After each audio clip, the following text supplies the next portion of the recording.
అసలు ఒక మనిషికి కసి, కృషి, పట్టుదల ఈ మూడు ఉంటే ఒక్కడై వచ్చి ఒక్కడై గెలిచి తనతో పాటు వేల మందిని కలుపుకొని ఆ విజయాన్ని వాళ్ళకు కూడా అంకితం ఇచ్చినటువంటి మహాకనుడు మన ప్రీతమ మంత్రివర్యులు నిమ్మల రామానాయుడు గారు. తను నమ్ముకున్న సైకిల్పై కరోనా టైంలో అతను చేసిన యాత్ర, హోరున వాన. సార్ గురించి ఎంత చెప్పినా రిపీటెడ్గా అందరూ చెప్తూ ఉంటారు కాబట్టి ఈ సభ అవకాశం తీసుకుని నా సొంత అనుభవాన్ని మీ ముందు ఆవిష్కరించదలిచాను. హోరున వాన, కరోనా సేవ, కారు మబ్బులు, కుంభవృష్టి, ఇంట్లో అప్పుడే తలుపు తీసి చూస్తూ ఉన్నాం.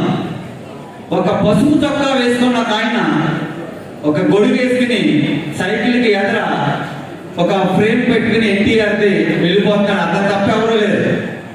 లుంగితో బనీతో ఉన్న నేను వేగంగా బయటకు వచ్చి అతను వెళ్ళేది నిమ్మల రామానాయుడు గారే అని గమనించి సైకిల్ తీసి అతనితో పాటు ఒక 0.25 కిలోమీటర్స్ ట్రావెల్ చేస్తూ అతనితో చిన్న సంభాషణ.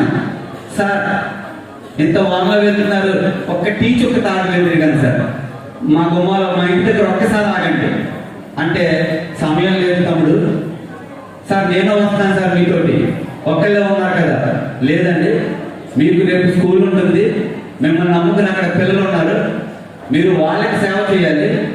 నన్ను నమ్ముకుని అక్కడ ప్రజలు ఉన్నారు, వాళ్ళ కోసం నేను వెళ్తున్నాను, నా బాధ్యత నన్ను చేయనివ్వండి, మీరు రెస్ట్ తీసుకోండి, రేపు మీ స్కూల్ సంగతి చూసుకోండి అని చెప్పి తనతో ఎవరు ట్రావెల్ చేస్తున్నారో ఆ ప్రతి వ్యక్తి యొక్క యోగక్షేమాన్ని చూసుకుంటూ మనం రామో విగ్రహవాన్ ధర్మః అనే ఒక వాక్యాన్ని వేదాలు చెప్తే విన్నాం. కానీ నిమ్మలో విగ్రహవాన్ సేవః, నిమ్మలో విగ్రహవాన్ కృషః అని ఈరోజు ఈ వాక్యాన్ని మనం చెప్పుకుంటాం, సందేహమే లేదు అని తెలియజేస్తూ ఈ చక్కటి అవకాశాన్ని నాకు ఇచ్చిన ఈ సభకి ధన్యవాదాలు తెలియజేస్తూ కృతజ్ఞతలు తెలియజేస్తున్నాను. జై హింద్. Thank you sir.